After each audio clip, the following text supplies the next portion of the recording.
What is an inclined plane?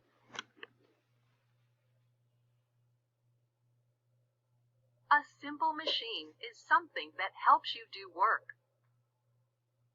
It makes our work easier and quicker.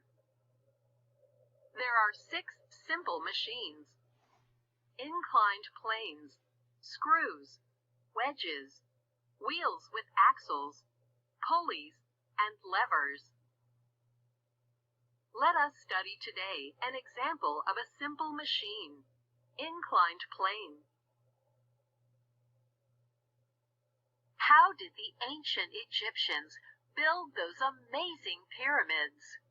The Great Pyramid is 481 feet high.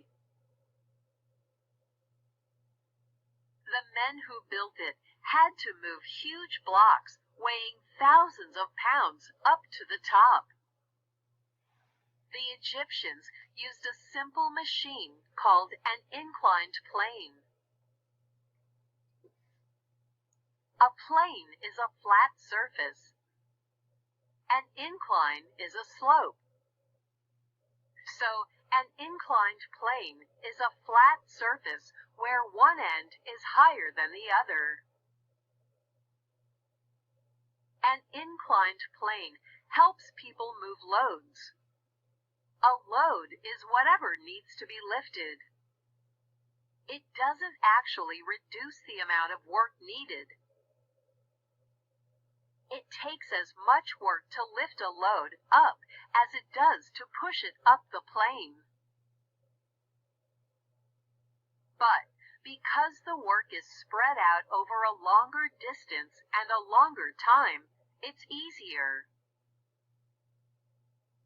The Egyptians could use force, a push or a pull, to move the blocks up ramps going all around the pyramid. How do we use inclined planes today? In many ways.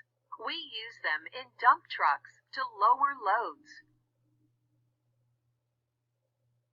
We use them in homes and buildings to help people go up instead of using stairs.